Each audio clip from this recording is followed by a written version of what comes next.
Hi, it's me again, and do you know what? I'm just going to go ahead and call this. I'm going to call it right now. It won't be long until you see Huw Edwards back on the telly reading the news, and probably for the BBC as well. It would not surprise me at all to see it. I'm seeing so many news articles like the ones we're going to have a look at in a minute. And I've had a few chats this weekend with people who don't think he's done anything wrong. They've got loads of sympathy for the man. And they don't see my point of view or where I'm coming from with the way I think about it. And if that's how normal people think, obviously I'm not normal, I already knew that, it's going to be back. It's going to be back, isn't it? Look at some of these stories. I'm going to read through all of them, but it's amazing how many of these stories there are. Huw Edwards inundated with support from TV stars as fans call for BBC return. Huw Edwards has received immense support from fans and stars alike who have begged him to return to his BBC role. Now, from what I understand, haven't his family brought in someone to help with the PR on this? I believe they have. It was somebody with not a very good name. I saw it on GB News. Bear with, I'll try and find the clip, and if I do, I'll chuck it in. I'll chuck it in at this point. Why have his family employed the services of ex-con and surely Britain's most discredited journalist, Andy Coulson? This is a guy that was jailed for hacking the phones of public figures, including murdered schoolgirl Millie Dowler. The Guardian report that Edwards and his family have turned to this former jailbird for advice on crisis management. Surely not the best look, given his team of supporters want to characterise Edwards as the poor, tragic victim. And yeah, they're trying to help with his PR. This mental health thing, dragging it out as long as possible. Is that for PR purposes? Is he genuinely ill? We don't know, because the man himself has made no statement at all with regards to anything. We've had one statement from his wife and then nothing. Is he completely incapable of talking? Why don't his family say something? But everyone else seems to be saying something, and people like myself, obviously we're saying all the wrong things because we're in the wrong now. People want him to come back.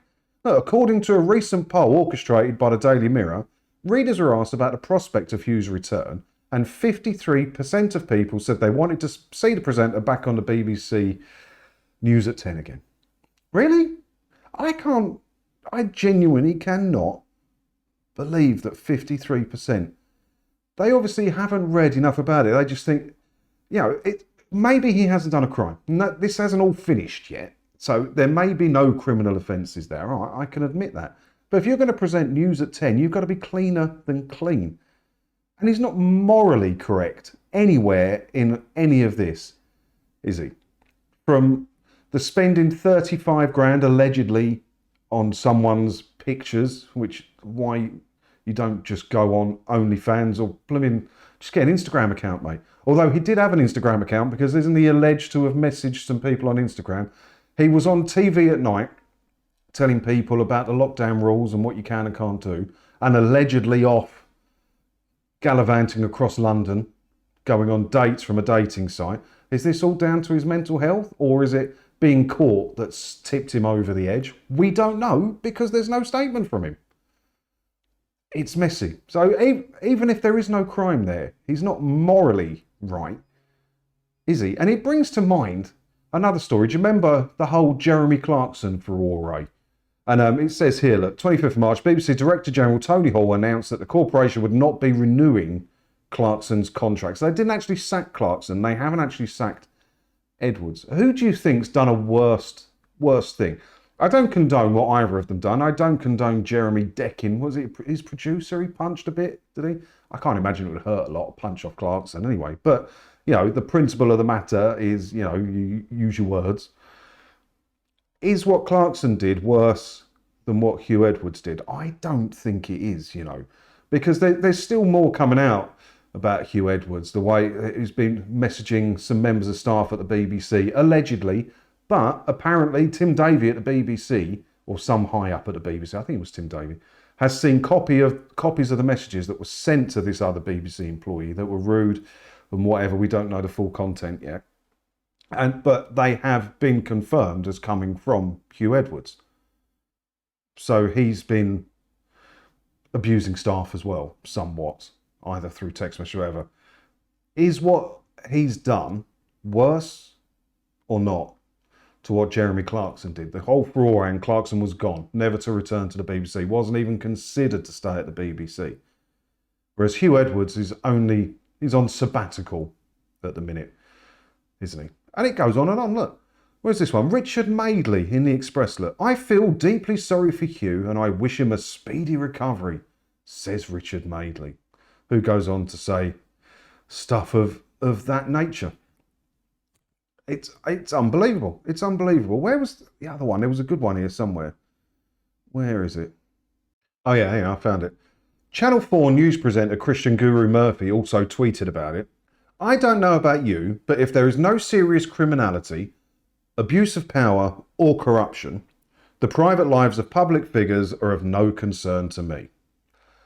So this man, who's supposed to be cleaner than clean, presenting the premium news show, for some reason it is, in the UK, News at 10, leading it, doing the Queen's funeral, doing the King's coronation, the country's leading news anchor, spends £35,000 of TV licence fee money on immoral things and trying to cheat on his wife by going on dates and texting employees, and they're in a publicly funded corporation, and this is of no concern to you as a journalist, when it would be your duty to normally, if that was a footballer or an MP, you'd be all over it, wouldn't you, Christian Guru Murphy?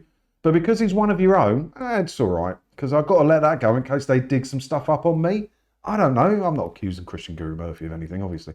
But yeah, if it was a footballer or an MP, you'd be all over it, wouldn't you, Christian Guru Murphy? He's one of your own. So yeah, we'll leave him alone. We'll leave him alone. There's no statement from him about how serious his mental health disorder is. If he is struggling a bit, I wish him well.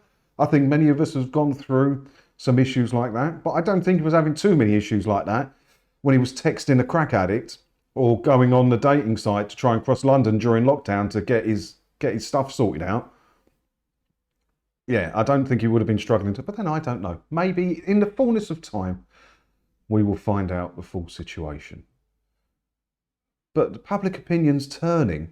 I don't know who does his PR, but whoever it is, they're earning every single penny that he's paying them, if he is paying them.